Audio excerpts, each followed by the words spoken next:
Ang colorful na ng mga blending brush ko, oh.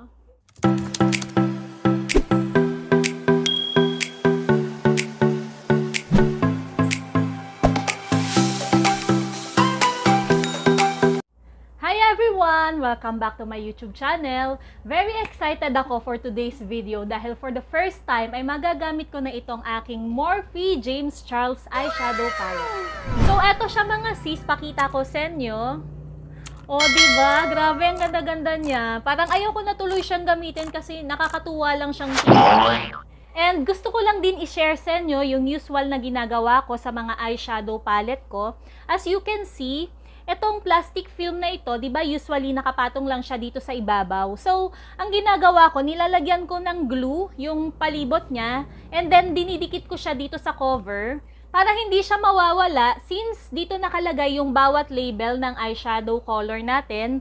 And protection na din siya since pag nagamit ko na itong eyeshadow palette na ito, magiging madumi na siya. So, itong plastic film na ito na dinikit ko, yung magiging protection niya para hindi kaagad madumihan yung cover and mas madaling linisan yung eyeshadow palette since kailangan mo lang ng basang tissue or wet wipes para linisan ito kapag madumi na.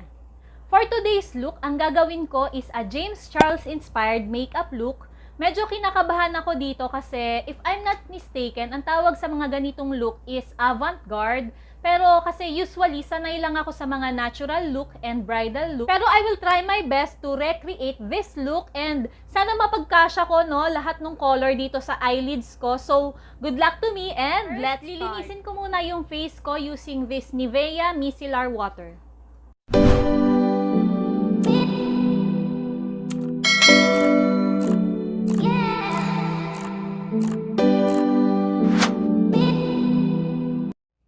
Next, I will moisturize my face using this Eye White Moisturizer.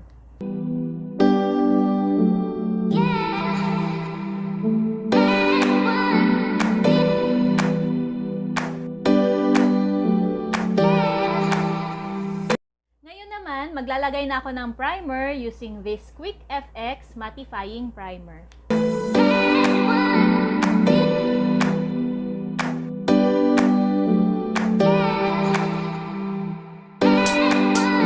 So yun mga sis, importante na kapag gagawa kayo ng full face makeup, maglalagay din tayo ng primer. So makikita nyo yung difference kasi kapag may primer, mararamdaman nyo ang kinis-kinis ng face and mas tumatagal yung makeup.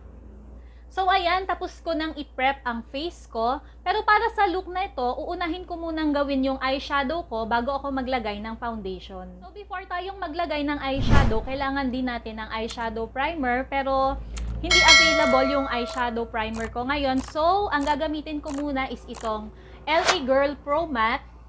So ang shade na ito is medium beige.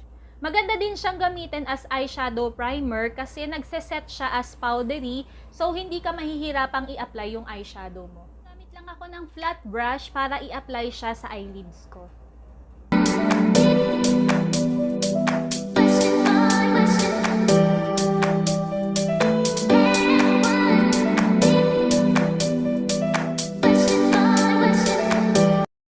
Lalagyan ko na din itong palibot ng lower eyelid since later lalagyan din natin siya ng eyeshadow.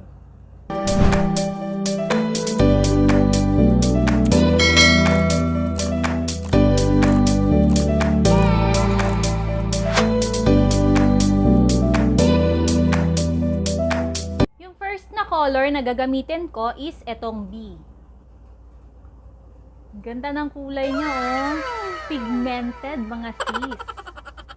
Pigmented, pigment. So, lalagay ko lang siya dito sa part na to.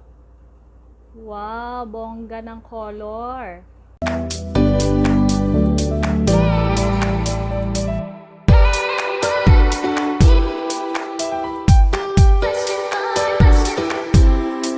Next color na gagamitin ko is 518. Wow, ang ganda ng color talaga. O, diba? Tap lang ulit natin siya. Tapos, dito ko naman siya ilalagay sa middle part.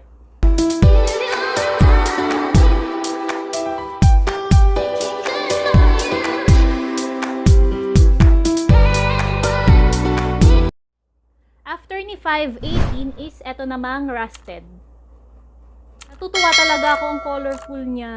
So si rusted, dito ko naman ilalagay sa inner beads.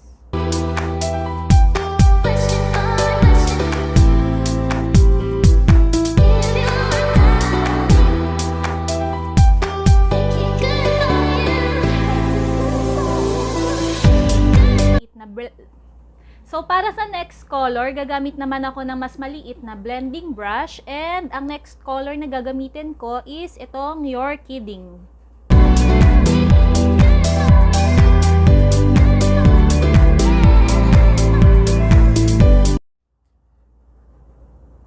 Next is, gagamit naman ako ng shade na Benny.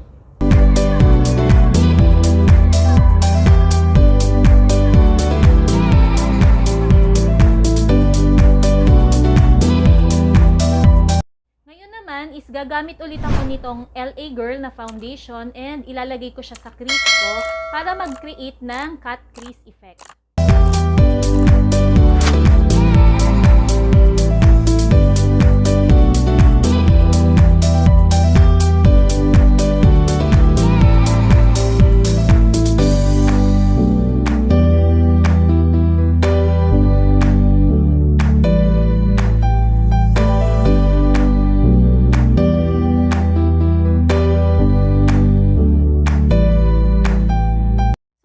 Color na tayo and ang gagamitin ko naman is Daddy.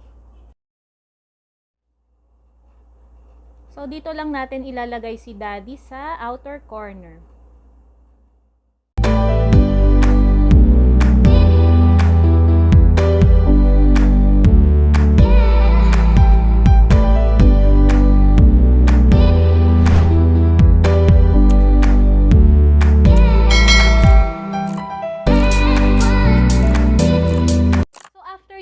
Papatungan ko naman siya nitong mas light green na color which is Social Blade.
Ayan, tapos na ako sa aking eyeshadow. Ngayon naman, gagawin ko ang aking eyebrows. So, gagamit muna ako ng eyebrow pencil and this is from Novo para i-outline yung shape ng aking eyebrows. I know you told your friend you're not okay, and tell me what's wrong and why you never said you felt that way. And guess you're trying to stay strong and fake a smile until I look away. But I've known you too long, it hurts to watch your blue eyes fade to gray as you fade away, as you fade away. Yeah, I'm about to fade away, cause every time I wake up I feel like it's Monday. Something's going wrong with all the chemicals up in my brain. All of a sudden I don't look at anything the same way. Gotta build up of my thoughts sitting in an ashtray. I'm sorry that I'm so inconvenient, okay. Just let me be me and I'll stay out of your way. I can see the way you look at me, I'm such a disgrace. I never really asked to be brought into this place. You wanna love me? Well then baby I have a taste. All the highs and the lows, no you'll never be the same. I don't really wanna hurt you but I can't control the pain. If you're sticking by my side maybe we could be okay. Okay, maybe you could be the change I need today. I promise that I've never felt this way. I really hope that you will choose to stay through all the pain. I know you told your friend you're not okay, and tell me what's wrong and why you never said you felt that way. And guess you're trying to stay strong and fake a smile until I look away. But I've known you too long, it hurts to watch your blue eyes fade to gray as you fade away, as you fade away, as you fade away.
Try to stay strong and fake a smile until I look away. But I've known you you too long. It hurts to watch your blue eyes fade to gray.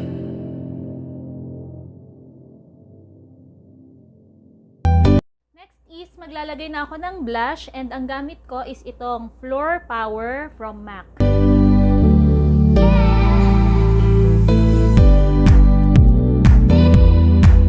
For my lipstick, ang gagamitin ko is itong NARS Walk This Way.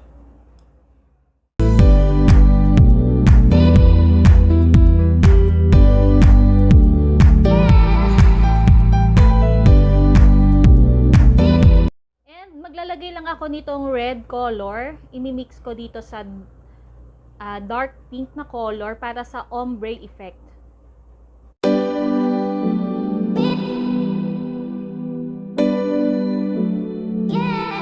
Then papatungan ko siya nitong clear lip gloss or lipstick sealer from Mary Kay.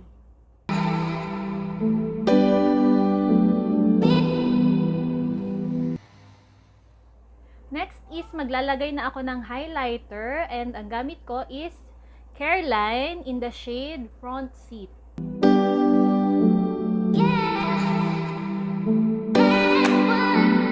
So wala tayo nung pastar na nilagay ni James Charles dito sa inner eyelids, kaya itatry na lang natin itong glittery eyeshadow niya and ilalagay dun sa inner eyelids.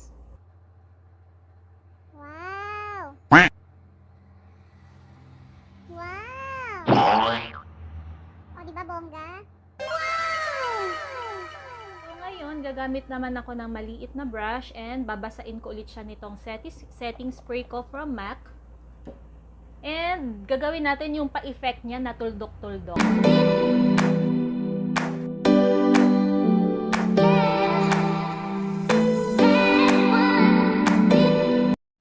Lastly, para makumpleto natin ang look, meron ako dito ang poster colors. Ayan, hiniram ko siya sa anak ko. And ito yung ilalagay ko dito sa kamay ko. And later, I will be back for the final look.